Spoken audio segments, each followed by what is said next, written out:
নমস্কার, recipe with বর্ণা চ্যানেলে সবাইকে ওয়েলকাম।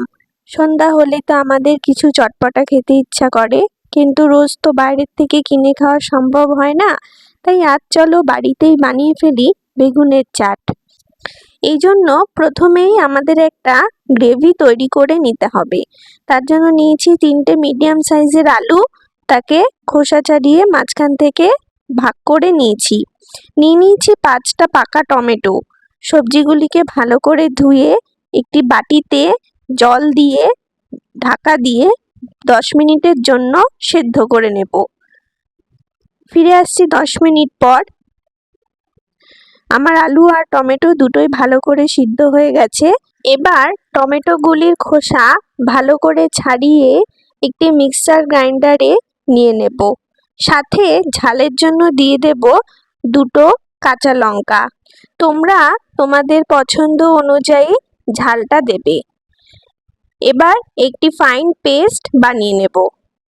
এদিকে একটি কাঁটা চামচের সাহায্যে আর সেদ্ধ করা আলুটাকে ভালো করে ম্যাশ করে নেব। একটি কড়াই নিয়েছি, তাতে দিয়ে দিচ্ছি সামান্য তেল। বেশি তেল দেওয়ার দরকার নেই। এবার দিয়ে দেব তাতে গোটা জিরে। তেলটা গরম হলে তাতে দিয়ে দেব সেদ্ধ করা আলুটা। হালকা নেড়ে নিয়ে তাতে দিয়ে দেব 2 চামচের মতন কাশ্মীরি রেড চিলি পাউডার। তাকেও ভালো করে নেড়ে নিলাম। এবার দিয়ে দেব টমেটো আর কাঁচা লঙ্কার পেস্টটা।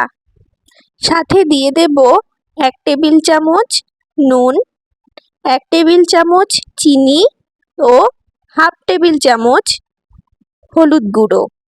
এবার মশলাটাকে ভালো করে কষিয়ে নেব, যতক্ষণ না পর্যন্ত এই মশলার জলটা শুকিয়ে একটু ড্রাই না হয়ে যায়। দেখো, আমার মশলাটা একটু ড্রাই হয়ে গেছে। এবার তাতে দিয়ে দেব 1.5 কাপের মতো জল।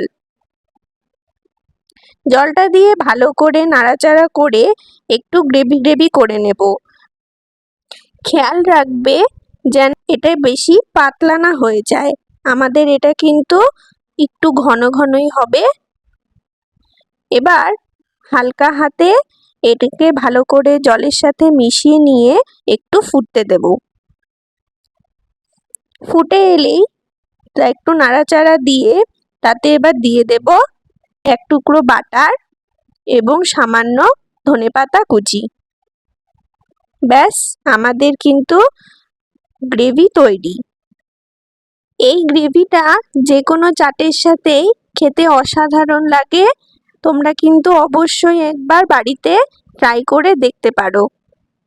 একটা বাটি নিয়েছি, তাতে গ্রেভিটা ঢেলে ঠান্ডা হতে দেব।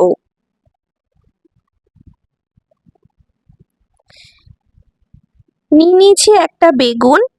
বেগুনটাকে গোল গোল করে কেটে নেব। বেগুনটাকে যতটা পারবেন পাতলা করে গোল গোল করে কেটে নেবেন, যেমন করে আমরা বেগুনির মতো পাতলা করে কাটি। এবার একটি বাটির মধ্যে নিয়েছি 2 কাপ পরিমাণে বেসন। এবার দিয়ে দেব হাফ টেবিল চামচ হলুদ গুঁড়ো, 1 টেবিল চামচ নুন এবং হাফ টেবিল চামচ বেকিং সোডা, আর দেব হাফ টেবিল চামচ গোলমরিচ গুঁড়ো। এবার সবগুলোকে ভালো করে মিশিয়ে তাতে দিয়ে দেব ফ্রিজের ঠান্ডা জল। অল্প অল্প করে জল দিয়ে একটি ঘন ব্যাটার তৈরি করে নেব। আমার এখানে প্রায় 1 কাপের মতো জল লেগেছে। ব্যাটারটা একটু ভালো করে ফেটিয়ে নেব, যতক্ষণ না একটা স্মুদি ব্যাটার তৈরি হচ্ছে। দেখবে ব্যাটারটা যেন ঠিক চামচের পিছনে এইভাবে ঘন হয়ে লেগে থাকে। ব্যাস, তাহলেই বুঝবে যে তোমার ব্যাটার তৈরি হয়ে গেছে। একটি কড়াই নিয়ে তাতে সামান্য সাদা তেল গরম করতে বসিয়ে দিলাম। এবার একটি একটি করে বেগুন ব্যাটারে ডুবিয়ে ফ্রাই করে নেব। বেসনের এই ব্যাটারটাতে ঠান্ডা জল দিয়ে যদি ভালো করে একটু ফেটিয়ে নেওয়া যায়, তাহলে বেগুনিগুলি কিন্তু খুবই ক্রিস্পি হয়। তোমরা যতটা পারবে একটু ভালো করে ফেটিয়ে নেওয়ার চেষ্টা করবে। এক পিঠ একটু ভাজা হলেই উল্টে দেব। এরকম উল্টে পাল্টেই বেগুনিগুলিকে লাল লাল করে ভেজে নিতে হবে। এই মিনি বেগুনিগুলি কিন্তু শুধু খেতেও খুব ভালো লাগে। আমি প্রথমে 3টে বেগুনি ছেড়েছিলাম, কিন্তু পরে ভাবলাম জায়গা ওয়েস্ট করে কি হবে, তাই আবার আরেকটা বেগুনিও সাথে অ্যাড করে দিয়েছিলাম। এরকম দেখো লাল লাল করে দুই পিঠই আমার ভাজা হয়ে গেছে। এবার একটা প্লেটে আমি বেগুনিগুলিকে তেল ছেঁকে ছেঁকে নামিয়ে নেব। একই পদ্ধতিতে আমি আমার বাকি বেগুনিগুলিকেও ভেজে নিয়েছি। ব্যাস, আমাদের বেগুনি ভাজা কিন্তু তৈরি। এবার চলো আমরা দইটা তৈরি করে নিই। প্রথমে একটি বাটিতে আমি নিয়ে নিয়েছি খানিকটা দই, তার মধ্যে দিয়েছি বিট লবণ, সামান্য চিনি আর দিয়েছি একটু চাট মশলা। আর তারপরে আমি এটাকে হ্যান্ড ব্লেন্ডারের সাহায্যে ভালো করে ফেটিয়ে নেব, যাতে দইয়ে একটুও দানা দানা না থাকে।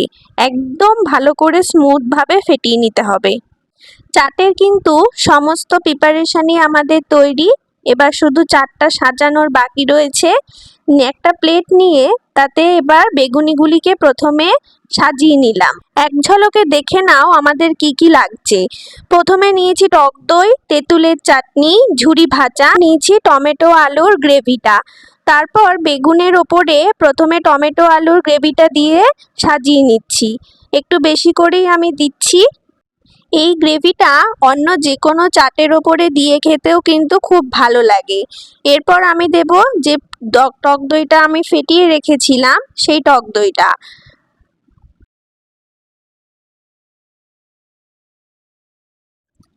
এরপর দেব তেঁতুলের চাটনি। এই তেঁতুলের চাটনিটা কিন্তু আমার ঘরে আগেই তৈরি করা ছিল।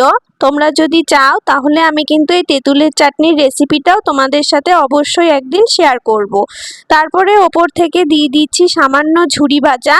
ব্যাস, আমাদের বেগুনের চাট কিন্তু একদম তৈরি। এখন শুধু খেয়ে দেখার পালা।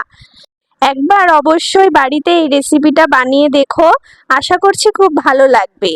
এরকম নতুন নতুন রেসিপি পেতে আমার চ্যানেলটিকে সাবস্ক্রাইব করে দিও। আজকের মতো তবে টাটা, বাই বাই।